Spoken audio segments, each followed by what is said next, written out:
Hi hello friends, welcome back Shiva lifestyle. நம்ம daily ரொட்டீனோட mini vlog சீரிஸ்ல நாள் 37. காலையிலேயே வழக்கம் போல எழுந்திரிச்ச உடனே வீட் பிரெட்டும் அம்மா வந்து காலிஃப்ளவரை வச்சு தொட்டுக்க மாதிரி ஒன்று செஞ்சிருந்தாங்க. அதை வச்சு பிரேக்ஃபாஸ்ட் முடிச்சேன். அப்புறம் காலையிலே போஸ்ட் ஆஃபீஸ்ல இருந்து ஒரு கால், உங்களுக்கு போஸ்ட் வந்திருக்கு, வந்து வாங்கிக்கோங்கன்னு சொல்லி. நீங்க யோசிக்கலாம், போஸ்ட்னா வழக்கமா வீட்டுக்கு தானே வரும், உனக்கு என்ன ப்ரோ ஃபோன் பண்ணி கூப்பிடுறாங்கன்னு யோசிக்கலாம். அது என்ன மேட்டர்னா, பழைய வீட்டு அட்ரஸ்ல இன்னும் அட்ரஸ்லாம் சேஞ்ச் பண்ணாமலே எல்லாமே இருக்கு. அதனால எல்லா போஸ்ட்டுமே பழைய வீட்டு அட்ரஸ்க்கு தான் போயிடுது. அப்புறம் ஆர்டிஓல இருந்து அந்த போஸ்ட் வந்துருந்துச்சு, அதை போய் கலெக்ட் பண்ணிக்கிட்டேன். அதுக்கப்புறம் காலேஜ் இருக்கும்போது வழக்கமாவே வண்டி வீக்லி ஒன்ஸாவது வாஷ் பண்ணுவேன், இல்லை துடைப்பேன், எதனா பண்ணுவேன். இப்போ செமஸ்டர் லீவ் இருந்து வண்டி பக்கமே போவதனால வண்டி ஓவர் டஸ்ட் ஆகி போயிருந்துச்சு. அதனால பக்கத்தில் இருக்க வாஷிங் கடைக்கு எடுத்துட்டு போய் வாஷ் பண்ணி முடிச்சேன். அப்புறம் நம்ம டேங்க் கவர் பார்த்தீங்கன்னா பழசு பிச்சுக்கிச்சு. அதனால புதுசு போடலான்னு முடிவு பண்ணி புதுசு ஒன்று மாத்தியாச்சு. பைக்குக்கு இன்ஜின் ஆயில் மாத்தாமலே இருந்துச்சு. அதனால இன்ஜின் ஆயில் மாத்திடலான்னு முடிவு பண்ணி அது கூடவே இன்ஜின் ஆயில் ஃபில்டரும் அதுக்கப்புறம் ரஷ் ரிமூவர் ஒன்று வாங்க வேண்டியது இருந்துச்சு. அதுவும் சேர்த்து வாங்கிக்கிட்டேன். இதெல்லாம் வாங்கிட்டு போய் அந்த அண்ணன் கொடுத்தா பழைய ஆயில் எல்லாம் ரிமூவ் பண்ணிட்டு புது ஆயில் சேஞ்ச் பண்ணிட்டாரு. இந்த ஒர்க்கை முடிச்சுட்டு வீட்டுக்கு போனா அம்மா சூப்பரா லஞ்ச் ரெடி பண்ணியிருந்தாங்க. சிக்கன் பிரியாணி 65 ரைத்தான்ட்டு அது எல்லாத்தையும் ஒரு புடி பிடிச்சிட்டு அதுக்கப்புறம் எதுக்கு வெளியே வந்திருக்கேன்னு பார்த்தீங்கன்னா, சரி ஓகே நம்ம ஏன் வீட்டில் சும்மாவே இருக்கணும், நம்ம கண்டென்ட் எக்ஸ்ட்ரா இதை ஆட் பண்ணணும்னு முடிவு பண்ணி ஜிம்முக்கு போகலான்னு முடிவு பண்ணியிருக்கேன். அதனால போய் ஜிம் செக் பண்ணியிருந்தேன். ஒரு 4-5 ஜிம்மை விசிட் பண்ணியிருந்தேன். அதில் நிறைய ஜிம்மில் 2K 2.5K 3K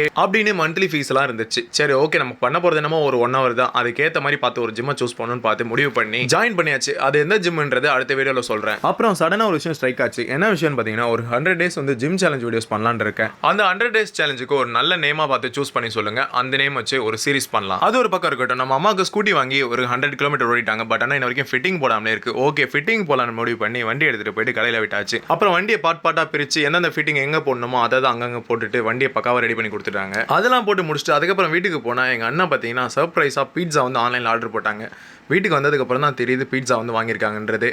அதை வாங்கிட்டு ஒரு பைட் எடுத்து சாப்பிட்டு முடிச்சுட்டு ஏங்கன்னு ஒரு கத்துறாப்புல. அப்புறம் நம்மளும் பீட்சாவை சாப்பிட ஆரம்பிச்சாச்சு. பீட்சாவை சாப்பிட ஆரம்பிச்சு இந்த வீடியோ இதோட எண்ட் பண்ணிக்கிறேன். சேனலை தொடர்ந்து பார்க்கணும், நான் மறக்காம ஃபாலோ அண்ட் சப்ஸ்கிரைப் பண்ணி வச்சுக்கோங்க. Stay tune.